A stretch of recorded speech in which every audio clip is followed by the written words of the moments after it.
Welcome to city news. నేను మీ గడ్డమణిల్. ముందుగా headlines. Mancherial municipal corporation 45-22వ డివిజన్లలో ప్రజాపాలన ప్రగతి ప్రణాళిక కార్యక్రమం. మేయర్, డిప్యూటీ మేయర్లతో పాటు పాల్గొన్న మాజీ డీసీసీ అధ్యక్షురాలు కొక్కిరాల సురేఖ. యశోద సోమాజిగూడ హాస్పిటల్లో మల్టీ డిసిప్లినరీ విధానం, తక్కువ ఖర్చుతో గ్యాస్ట్రో వ్యాధి నిర్ధారణ. Somajiguda Yashoda hospital gastroenterologist doctor Sriram, Srikakulam.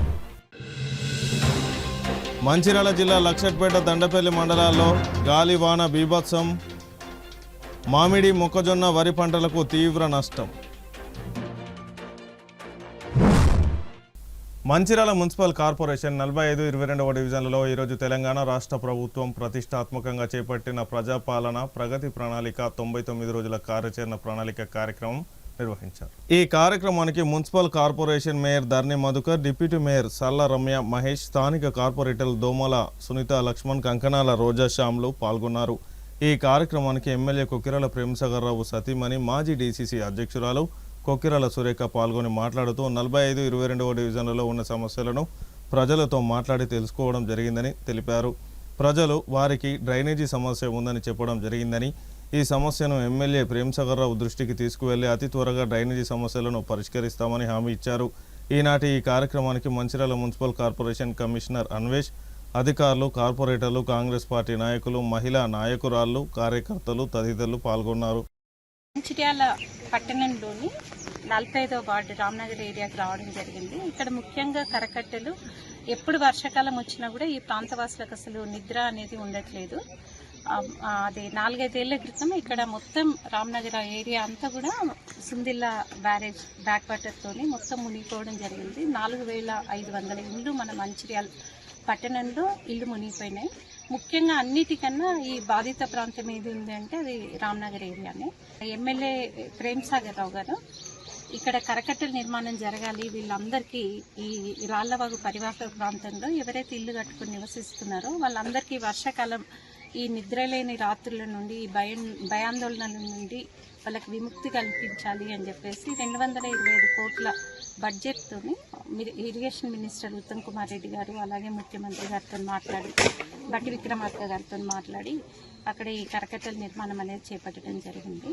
అలాగే ఇంకా చూస్తే ఈ రామ్నగర్ ఏరియాలో చాలా సమస్యలు ఉన్నాయి. ముఖ్యంగా ఈ ఎల్ఐసి కాలనీలో ఈ నాలీల సమస్య. కొన్ని వర్షాకాలం వచ్చిందంటే కొన్ని ఇళ్ల మీదకి, మొత్తం రోడ్ల మీదకి మురికి నీళ్ళు అనేటివి వస్తున్నాయి. ఇక్కడ కొంతవరకు కబ్జాలకు గురైంది, నాలీలు కూడా కబ్జాలకు గురైనాయి అని చెప్తా ఉన్నారు. ఇక్కడ మేయర్ ధర్ని మధుకర్ గారు కూడా వెళ్ళి చూడడం జరిగింది. ఈ స్థానికులు దాని గురించి కంప్లైంట్ చేస్తున్నారు. తప్పకుండా వీటి మీద చర్యలు చేపట్టి వీళ్ళకి ఏదైతే నాలీల సమస్య ఉందో అది తప్పకుండా తీర్చడం జరుగుతుంది. సోమాజిగూడ యశోద హాస్పిటల్లో అత్యధిక గ్యాస్ట్రో ఎంటరాలజిస్ట్ చికిత్సలను మల్టీ డిసిప్లినరీ విధానం ద్వారా తక్కువ ఖర్చుతో వేగవంతమైన నిర్ధారణ మరియు సమయానుకూల చికిత్సను అందిస్తుందని Yashoda hospital gastroenterologist Sriram, Srikakulapu తెలిపారు.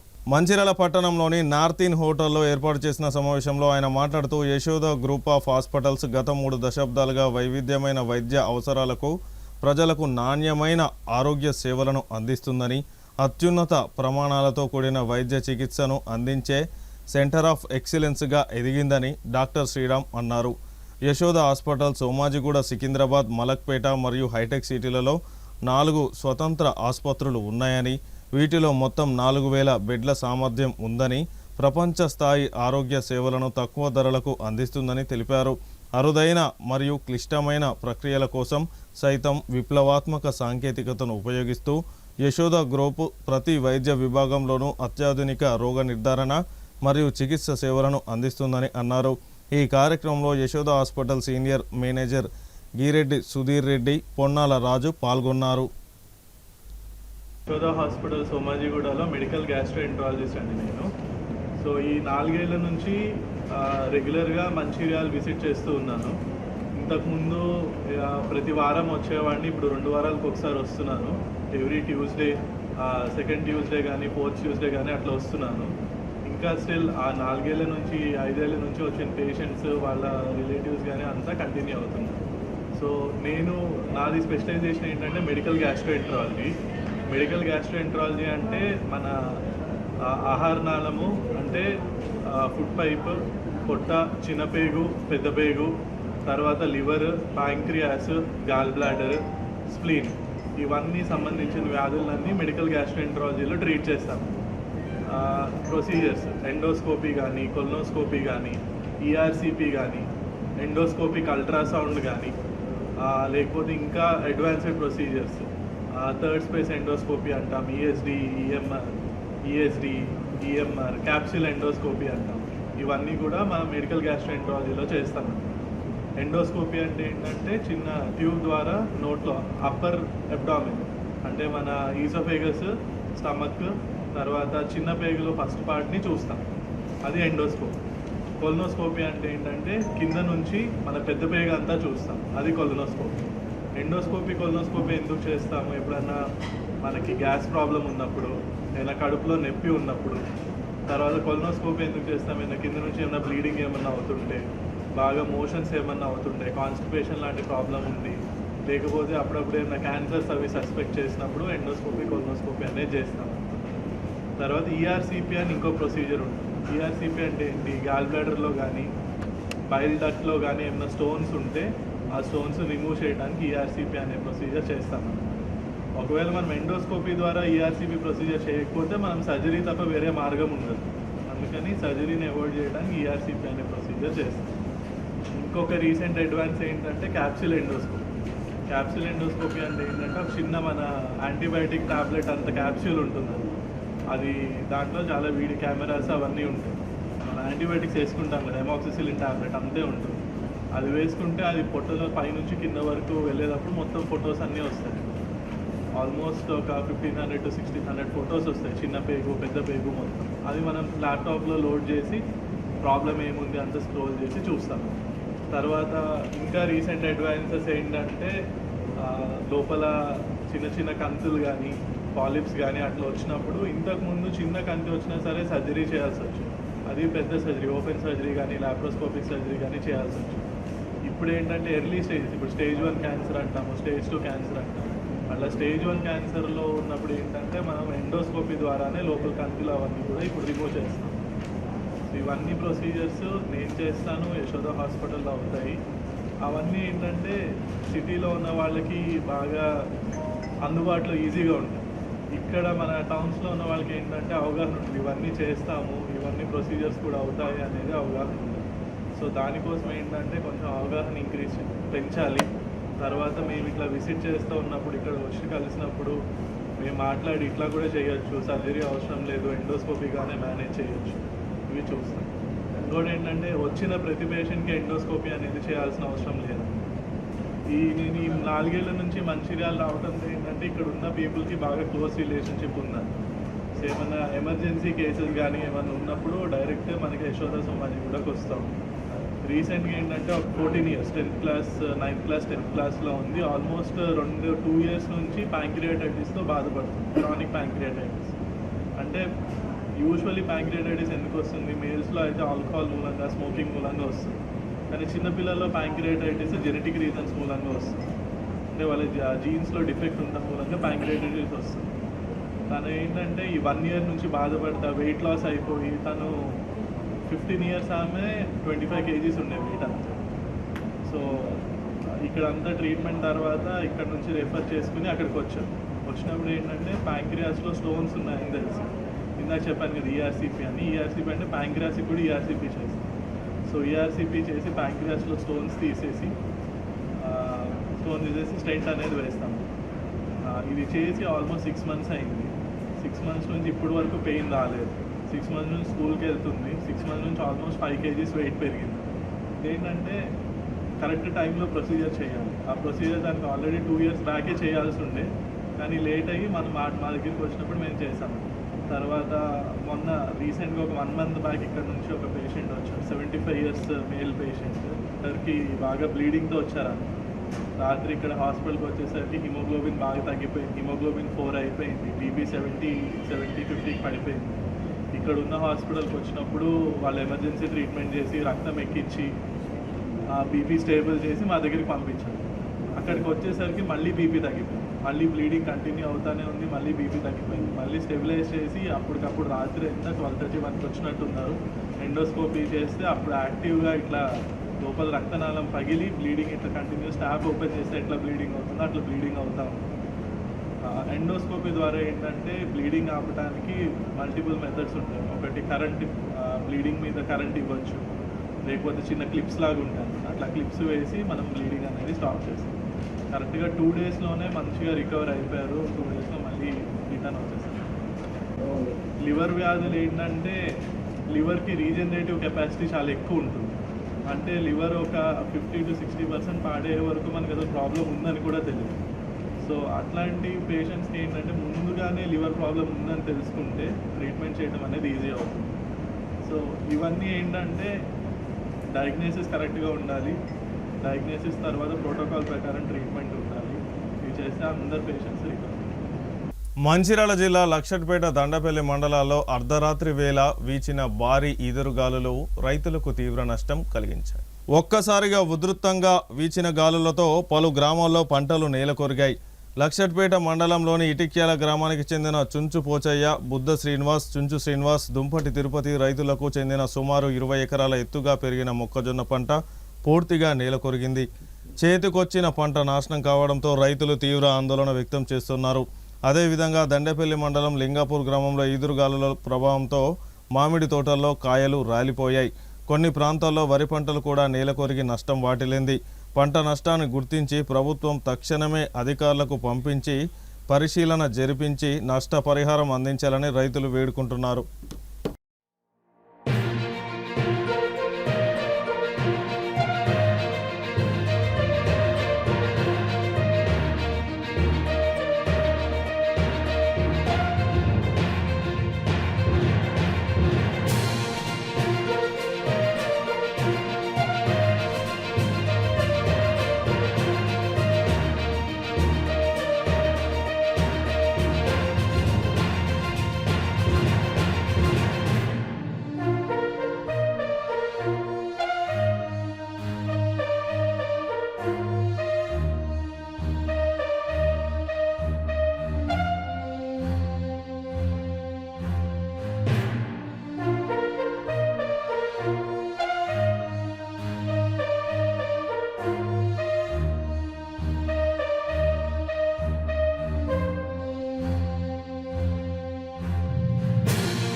నా పేరు బుద్ధ శ్రీనివాసు, ఇటిక్యాల గ్రామం, లక్షట్పేట మండలం, మంచిర్యాల జిల్లా మాది. అకాల వర్షాల వల్ల పూత సమయంలో సంపర్కం జరుపుకునే సమయంలో పూర్తిగా మక్క చేను 9 ఎకరాల చేను పడిపోయింది. 2 పొత్తులు వేసినాం మేము. కోడి పోసయ్య, సన్నాఫ్ చంద్రయ్య, బుద్ధ రాజయ్య, నా పేరు శ్రీనివాస్. అనగా ఇప్పుడు మేము మా పూతకు ఉన్న సమయంలో ఈ మొక్కజొన్న పడిపోవడం వల్ల పూర్తి స్థాయిలో నష్టం జరిగింది. వ్యవసాయ అధికారులు కానీ దానికి సపోర్ట్ చేసి గవర్నమెంట్ మాకు సకాలంలో నష్టపరిహారం అందించగలరని మనం చేస్తున్నాం. రాత్రి కురిసిన అకాల వర్షానికి మొత్తం మొక్కజొన్న 6 ఎకరాల చేను ఇట్లా మొత్తం నేలపాలైంది. ఇలా అంతా పాలు పోసుకునే సమయం ఈ ఎలాంటి రూపాయి లాభం కూడా వచ్చే పరిస్థితి లేదు రైతుకు. ఇక అంతా పెట్టుబడి అంతా నాశనం అయిపోయింది. గవర్నమెంట్ నుంచి మమ్మల్ని ఆదుకోవాలని కోరుకుంటున్నాను. నీ పేరు చెప్పు. నా పేరు సుంచు శ్రీనివాస్. ఎన్ని ఎకరాలు వేసినావు? 6 ఎకరాలు. ప్రతి ఒక్కరూ రోడ్డు భద్రతా నియమాలను తప్పకుండా పాటించాలని బెల్లంపల్లి ఏసీపీ కిరణ్ కుమార్ తెలిపారు. మంగళవారం బెల్లంపల్లి పద్మశాలి భవన్లో 1 టౌన్ పోలీసుల ఆధ్వర్యంలో ఆటో డ్రైవర్లకు కంటి పరీక్షలు నిర్వహించారు. అనంతరం రోడ్డు భద్రతపై నిర్వహించిన అవగాహన సమావేశంలో మాట్లాడారు. మద్యం సేవించి సెల్ ఫోన్ మాట్లాడుతూ డ్రైవింగ్ చేయరాదని సూచించారు. ఈ కార్యక్రమంలో Bellampalli rural CI Anoop, 1 town CI Srinivasarao, lions club ప్రతినిధులు వినోద, అరుణ, నర్సింగం, ఆప్థమాలజిస్ట్ అంజయ్య, ఆటో డ్రైవర్లు, ఏఎస్ఐ ముత్తన్న తదితరులు పాల్గొన్నారు. కూడా అట్లా జరిగే సంఘటన దానికి మనము 100% చెప్పలేం. కానీ మన వంతు బాధ్యత, మనము యాజ్ ఎ డ్రైవర్గా మనం ఒక బాధ్యతగా బండి నడపాలన్నప్పుడు మనం ఎలా నడపాలి, మన కండిషన్ ఏంటి, బండి ఏంటి, ఇదేంటి. చాలా మంది తెలిసి కూడా చిన్న చిన్న పొరపాట్లు వేస్తుంటారు. బండి 2 వీలర్ కావచ్చు, 4 వీలర్ కావచ్చు, ఆటో డ్రైవర్ కావచ్చు, ఎవరైనా కానీ పర్టికులర్గా ఆటోలను మాట్లాడట్లేదు. బండికి ఇన్సూరెన్స్ చేసుకోరు. ఇన్సూరెన్స్ అంటే డబ్బులు 2000, 3000, 5000, 10,000, 20,000. ఎందుకంటే ఇలాంటి మీరు దూర ప్రాంతం వెళ్ళాలంటే ఎంతో ఖర్చు జరుగుతుంది. మన దగ్గరలో ఉన్న మా సెంటర్కి వచ్చేసి కూడా మీరు ఇవన్నీ చేసుకోవడం జరుగుతుంది. కాబట్టి ఇటు అవకాశం మీరు ఉపయోగించుకోవాలని నా యొక్క హృదయపూర్వక వందనాలు. ఇటు అవకాశం మన సిఎస్ఆర్కి పెద్దలందరికీ నా హృదయ వందనాలు. మంచిర్యాల జిల్లా లక్షట్పేట మున్సిపాలిటీ పరిధిలోని ఇటిక్యాల గ్రామంలోని శ్రీ భక్తాంజనేయ స్వామి ఆలయంలో మంగళవారం భక్తి శ్రద్ధలతో ప్రత్యేక కార్యక్రమాలు నిర్వహించారు. ఉదయం 4 గంటలకు ప్రారంభమైన ఈ కార్యక్రమంలో ముందుగా హనుమాన్ స్వామికి ప్రత్యేక పూజలు నిర్వహించారు. అనంతరం భక్తులు కలిసి 41 సార్లు హనుమాన్ చాలీసా పారాయణం ఘనంగా నిర్వహించారు. ఆలయం అంతటా భక్తి రసంతో నిండిన వాతావరణం నెలకొంది. పారాయణం అనంతరం భక్తులు తీర్థ ప్రసాదాలు స్వీకరించి స్వామివారి ఆశీర్వాదాలు పొందారు. ఈ కార్యక్రమంలో స్థానిక భక్తులు పెద్ద సంఖ్యలో పాల్గొన్నారు.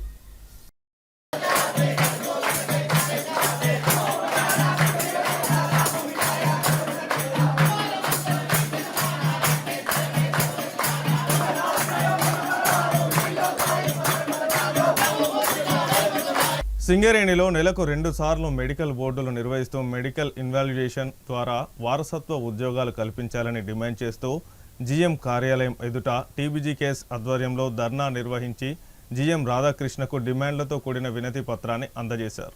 ఈ సందర్భంగా TBGKS vice president Medipalli Sampath మాట్లాడుతూ అసెంబ్లీ సాక్షిగా ఉప ముఖ్యమంత్రి బట్టి విక్రమార్క సింగరేణిలో 19,019 మంది కార్మికులు మెడికల్ ఇన్వాల్యుయేషన్ అయ్యారని ప్రకటించడం, వారిపై విజిలెన్స్ పేరుతో వేధింపులకు గురి చేయడం కాంగ్రెస్ ప్రభుత్వానికి సమంజసం కాదని, నెలకు 2 సార్లు మెడికల్ బోర్డు నిర్వహిస్తూ సింగరేణిలో మెడికల్ ఇన్వాలిడేషన్ ద్వారా వారసత్వ ఉద్యోగాలు కల్పించి కొత్త ఉద్యోగాలు సృష్టించే విధంగా చర్యలు తీసుకోవాలని డిమాండ్ చేస్తూ సింగరేణి డైరెక్టర్కు అడ్రస్ చేస్తూ మందమరి జీఎం రాధాకృష్ణకు వినతి పత్రం అందజేయడం జరిగిందని తెలిపారు.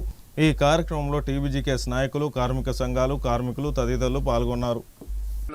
శ్రీ మిర్యాల రాజిరెడ్డి గారు, బీఆర్ఎస్ పార్టీ జిల్లా అధ్యక్షులు శ్రీ బాల్క సుమన్ గారు వ్యవహరించకుండా ఇవాళ కాంగ్రెస్ నిండు అసెంబ్లీ సాక్షిగా బట్టి గారు ఏదైతే అన్యాయంగా 13,119 మంది కార్మికులు సింగరేణిలో మెడికల్ ఇన్వాల్యుయేషన్ అయ్యారనే ఒక ఆ మాటలను వెనుక తీసుకొని సింగరేణి కార్మికులకు న్యాయంగా ప్రతి నెల ఆనాడు రాష్ట్రానికి జరిగిన అసెంబ్లీ ఎన్నికల్లో కానీ, పార్లమెంట్ ఎన్నికల సందర్భంగా కానీ, మొన్న 26లో మున్సిపల్ ఎన్నికల సందర్భంగా కానీ ప్రతి నెల 2 మెడికల్ బోర్డులు పెట్టి కార్మికులకు న్యాయం చేస్తామని చెప్పిన కాంగ్రెస్ ప్రభుత్వం మాట నిలుపుకోకుండా 13,000 మంది మీద ఇవాళ కుట్రలు చేసి వాళ్ళను విజిలెన్స్ పేరుతో మానసిక ఇబ్బందులకు గురి చేయడాన్ని విరమించుకోవాలని తెలంగాణ బొగ్గని కార్మిక సంఘం డిమాండ్ చేస్తూ ఉన్నది.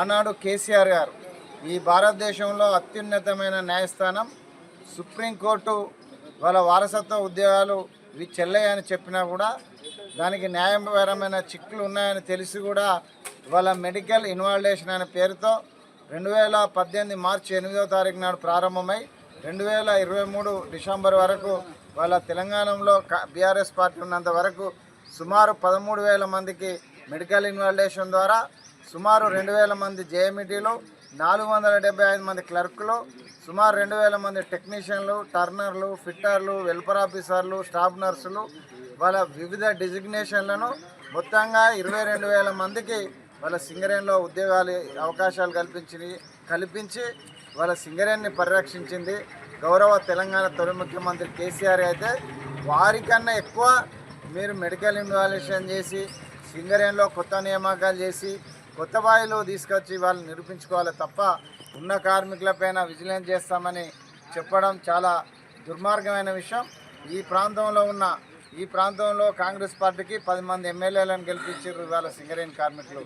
ఈ ప్రాంతంలో ఉన్న కాంగ్రెస్ పార్టీకి సంబంధించిన కాంగ్రెస్ ఎమ్మెల్యేలు బాధ్యత తీసుకొని ఏప్రిల్ మాసం నుండి వాళ్ళ మెడికల్ బోర్డులు నిర్వహించే విధంగా దీన్ని బాధ్యత తీసుకోవాలని ఈ సందర్భంగా డిమాండ్ చేస్తూ 400 మందికి వాళ్ళ మెడికల్ ఇన్వాల్వేషన్ అయిన వాళ్ళకు వెంటనే ఉద్యోగాలు ఇవ్వాలని 2,000 మంది వాళ్ళ మెడికల్ బోర్డుకు పెట్టుకున్న వాళ్ళకు కూడా ఉద్యోగాలు ఇవ్వాలని డిమాండ్ చేస్తూ వాళ్ళ దశల వారి పోరాటాల్లో భాగంగా వాళ్ళ గౌరవ మందమరి పట్టణంలో కోదండ రామాలయం నుండి హనుమాన్ స్వామి భక్తులు మరియు దీక్ష స్వాములు నగర సంకీర్తనగా బయలుదేరారు. ఈ నగర సంకీర్తన ప్రతి సంవత్సరం శ్రీరామనవమి నవరాత్రుల సందర్భంగా ప్రతి సంవత్సరం నగర సంకీర్తన చేయబడుతుంది.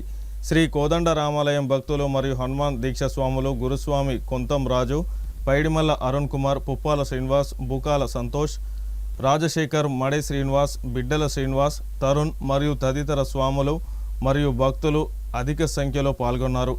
మాతలు మంగళ హారతులతో స్వాగతం పలికి హనుమాన్ స్వామిని దర్శించుకున్నారు. కోదండ రామాలయం మందమరి యాపల్ రామాలయం నుండి ప్రతి సంవత్సరం నగర సంకీర్తన హనుమాన్ స్వాములచే ప్రత్యేకంగా జరుపుతాం. ఈ నగర సంకీర్తన ఎందుకంటే మర్చిపోయిన ధర్మాన్ని మళ్ళీ హిందువులు మర్చిపోవద్దని చెప్పేసి ఈ యొక్క నగర సంకీర్తనం చేయడం జరుగుతుంది. దీనిలో భాగంగా హనుమాన్ దీక్ష స్వాములు ప్రతి సంవత్సరం యాపల్ ప్రాంతంలో ఘనంగా నిర్వహించుకుంటామని చెప్పి ఈ వార్తలు ముగించే ముందు హెడ్లైన్స్ మరొకసారి. మంచిర్యాల మున్సిపల్ కార్పొరేషన్ 45, 22వ డివిజన్లలో ప్రజాపాలన ప్రగతి ప్రణాళిక కార్యక్రమం. మేయర్, డిప్యూటీ మేయర్లతో పాటు పాల్గొన్న మాజీ డీసీసీ అధ్యక్షురాలు కొక్కిరాల సురేఖ. యశోద సోమాజిగూడ హాస్పిటల్లో మల్టీ డిసిప్లినరీ విధానం, తక్కువ ఖర్చుతో గ్యాస్ట్రో వ్యాధి నిర్ధారణ. Somajiguda Yashoda hospital gastroenterologist doctor Sriram, Srikakulam. Mancherial జిల్లా లక్షట్పేట, దండపల్లి మండలాల్లో గాలివాన బీభత్సం. మామిడి, మొక్కజొన్న, వరి పంటలకు తీవ్ర నష్టం. సిటీ న్యూస్ ఇంతటితో సమాప్తం. తిరిగి ప్రసారమయ్యే సిటీ న్యూస్లో మళ్ళీ కలుసుకుందాం. అంతవరకు సెలవు. నమస్కారం.